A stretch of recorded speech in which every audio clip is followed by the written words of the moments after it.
Assalamualaikum warahmatullahi wabarakatuh. Selamat pagi anak-anakku sekalian. Gimana kabarnya? Sehat walafiat? Alhamdulillah. Semudah-mudahan kita sehat walafiat. Oh iya anak-anak, sebelum pelajaran kita mulai, mari kita baca doa dulu bersama-sama.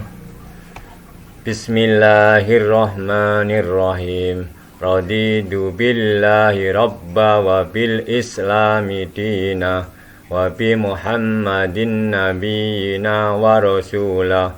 Rabbi zidni ilma warzuqni fahma, amin. Ya anak-anak, sebelum pelajaran kita mulai, maka kita absen dulu. Siapa yang hari ini belum hadir? Ya, Ahmad hadir? Oh, hadir. Kemudian Diana hadir? Hadir. Oh, semuanya. Oh, hadir semuanya. Alhamdulillah. Berarti keadaan kita sehat walafiat. Anak-anak, sebelum pelajaran kita mulai, supaya anak-anak itu tidak tegang, maka kita melakukan tepuk dulu, namanya tepuk senyum ya. Tepuk senyum. Kenapa kita harus tepuk anak-anak? Karena dengan tepuk maka urat-urat kita menjadi tidak tegang, sehingga kalau kita tepuk, tangan-tangan kita tepuk, maka urat-urat yang ada di wajah kita menjadi fresh. Namanya tepuk senyum ya. Namanya apa? Tepuk senyum ya. Sudah siap? Ya. Tepuk senyum. Sedekah paling murah adalah senyum ting ya. Itu namanya tepuk senyum. Nah, materi pada hari ini adalah indahnya akhlak terpuji tentang bertamu. Nah, sebelum itu, maka apa tujuan pembelajaran pada pagi hari ini? Adapun tujuan pembelajaran pada pagi hari ini yaitu satu, melalui observasi dalam kehidupan sehari-hari siswa dapat mengetahui dan memahami adab bertamu sebagai cermin keimanan kepada Allah Subhanahu wa Ta'ala. Yang kedua, siswa dapat membiasakan sikap hormat dan toleransi sebagai pemahaman adab bertamu. Yang ketiga, siswa dapat menerapkan dan mempraktekkan adab bertamu dalam kehidupan sehari-hari. Yang keempat, melalui ceramah dan tanya jawab, siswa dapat menjalankan adab bertamu dengan benar. Yang kelima, melalui diskusi kelompok, siswa dapat menjelaskan waktu yang tepat dan waktu yang tidak tepat untuk bertamu. Yang keenam, melalui inquiry atau menggali, menemukan, merumuskan, dan resitasi atau penugasan, siswa dapat mampu menyebutkan hikmah bertamu. Itu tadi tujuan pembelajaran pada pagi hari ini. Nah, materi hari ini adalah indahnya berperilaku terpuji ketika bertamu ya. Kita lanjutkan pada pelajaran hari ini. Adapun dalam bertamu itu ada bertamu. Ini ada bertamu itu ada tamu, kemudian ada penerima tamu atau yang punya rumah. Kemudian waktu bertamu. Kemudian hikmah bertamu. Jadi dalam indahnya berperilaku terpuji ketika bertamu pertama ada bertamu, waktu bertamu, hikmah bertamu, dan kemudian harus kita ketahui apakah artinya bertamu itu. Biasanya anak-anak kalau hari raya itu sering pergi ke rumah keluarganya atau familinya.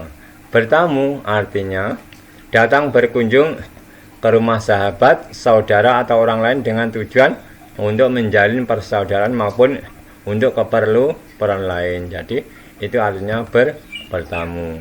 Dalam bertamu itu anak-anak ada bertamu atau etika bertamu. Adapun anak-anak dalam bertamu yang harus diperhatikan adalah yang pertama, satu, mengucapkan salam. Jadi anak-anak kalau belum masuk rumah orang itu harus mengucapkan salam. Sudah tahu anak-anak gimana salam? Yaitu, siapa yang sudah tahu? Oh iya, Assalamualaikum warahmatullahi wabarakatuh. Itu artinya semoga Allah memberikan keselamatan dan berkah kepada kamu sekalian. Jadi kalau kita bertamu dan memberi salam, maka kita sudah mendoakan kepada tuan rumah. Yang kedua, meminta izin masuk. Jadi kita tidak boleh nyelonong saja, kita harus minta izin dulu. Boleh tidak kita bertamu ke rumah orang tersebut? Yang ketiga, posisi berdiri tidak menghadap pintu. Artinya kalau kita bertamu tidak boleh langsung menghadap ke pintu, tetapi harus membelakangi pintu. Kenapa?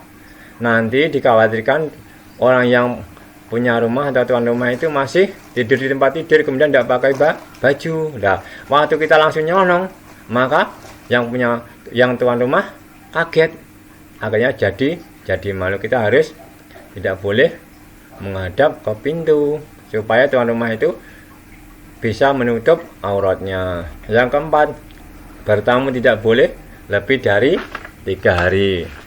Jadi batas waktu kalau kita bertamu itu 3 hari, selanjutnya tidak dihitung sebagai tamu lagi. Kelima, kembali pulang ketika tuan rumah tidak mengizinkan masuk. Jadi kalau kita bertamu kemudian yang punya rumah tidak boleh jangan masuk, maka kita harus pulang. Yang keenam, tidak memandang seluruh ruangan dengan penuh kecurigaan.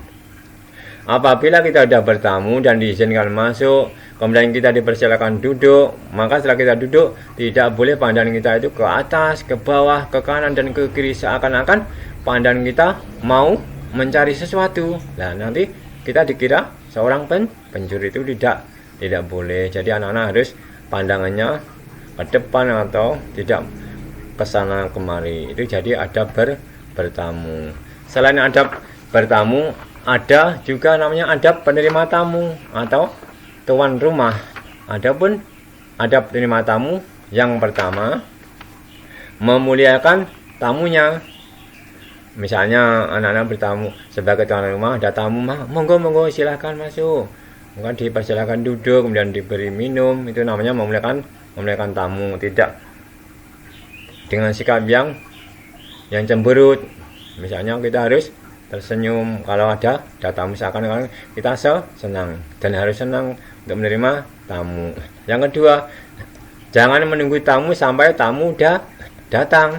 Sebaiknya kita memasak makanan, kemudian mengundang orang untuk datang makan bersama kita. Jadi kita sudah siap. Kalau ada tamu tidak menunggu untuk dihidangkan makanan. Kalau kita menunggu tamu datang, kita baru mau masak, maka tamunya sudah pulang. Maka kita dianjurkan untuk memasak makanan dahulu. Yang ketiga, disunahkan bagi tuan rumah menemani tamu makan. Jadi kalau kita menghidangkan makanan, maka kita harus menemaninya, tidak boleh ditinggal begitu saja. Yang keempat, hak seorang tamu untuk dilayani adalah selama 3 hari. Selama itu tuan rumah dianjurkan menghormati dan melayani tamu dengan sebaik-baiknya. Jadi kita harus melayani tamu sebaik-baiknya selama 3 hari. Yang kelima, jangan sekali-kali menyusahkan tamu. Disunahkan melayani keinginan tamu. Misalnya tamu kita, Pak, mana ya WC-nya atau kamar mandinya, saya mau ambil air putih. Oh, cari di sana. Nah, itu namanya menyusahkan tamu. Kita tidak boleh. Kita harus menunjukkan mana kamar mandinya, mana tempat tidurnya, dan lain sebagainya. Yang keenam, bila tamu akan pulang, maka disunahkan bagi tuan rumah untuk mengantarkannya sampai pintu rumah. Jadi kita hendaknya setelah ada tamu mau pulang, kita ikut keluar pintu. Jadi itulah adab penerima tamu. Bertamu itu adalah baik, tapi ada waktu yang tidak tepat untuk bertamu. Yang pertama, waktu sebelum subuh, sebelum sholat subuh. Kenapa? Mungkin orangnya masih menjalankan sholat malam atau sedang istirahat. Yang kedua, waktu sholat atau waktu zikir dan membaca Al-Quran. Misalnya kita bertamu sedangkan tuan rumah sedang menjalankan sholat atau waktu zikir atau membaca Al-Quran, kita boleh memaksa masuk ke rumah, memberi salam terus-menerus. Kenapa? Karena yang punya rumah itu sedang berkomunikasi atau berdialog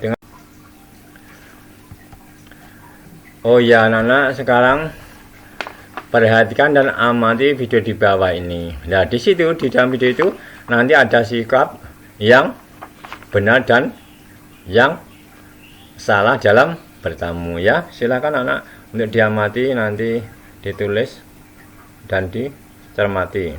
Coba anak-anak, ini ada seorang ibu-ibu yang sepeda sedang bertamu ini. Coba perhatikan. Ya, ibu-ibu ini masuk rumah nyelonong saja ya, tanpa basa-basi, tanpa memberi salam, dia langsung masuk rumah. Nah, orangnya langsung masuk rumah. Yang kedua ya, dia memaksa masuk tanpa menghiraukan. Ya, dia menggedor pintu ya.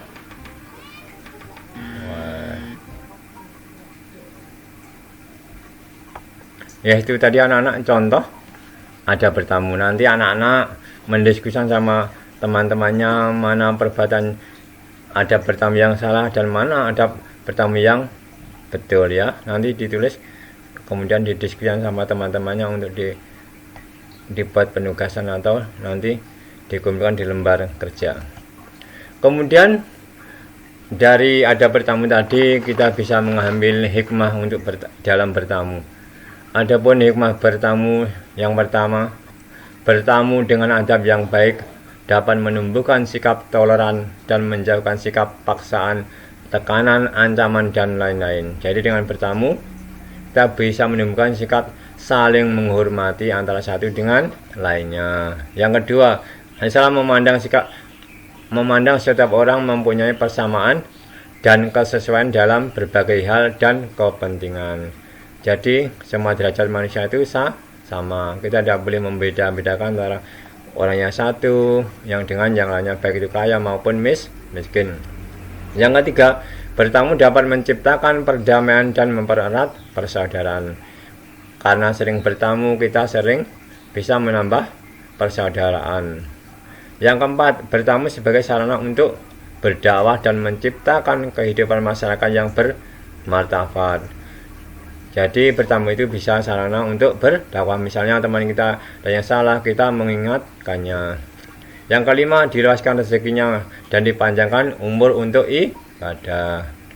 Yang keenam, biasanya mereka tersenyum, maka mereka memperoleh kebaikan karena memberi senyum termasuk sedekah. Tabassumuka fi wajhi akhika shadaqatun.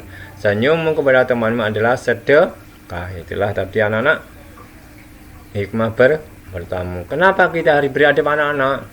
Karena adab merupakan perilaku yang sangat baik, yang sangat dicontohkan oleh Rasulullah Shallallahu Alaihi Wasallam.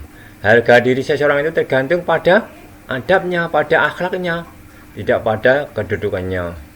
Jika seseorang semakin beradab, maka semakin tinggi kedudukannya, baik di sisi Allah maupun di sisi manusia. Jadi adab itu menentukan segala-galanya. Oleh karena itu, ayo hiasi dirimu dengan adab yang mulia. Raihlah adab sebelum meraih ilmu, karena adab itu sangat penting.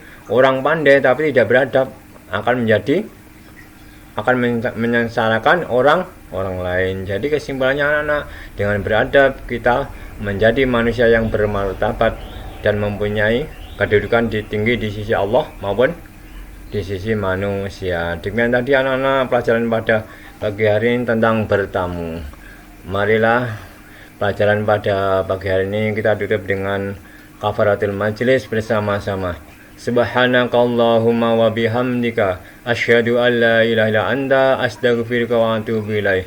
Assalamualaikum warahmatullahi wabarakatuh.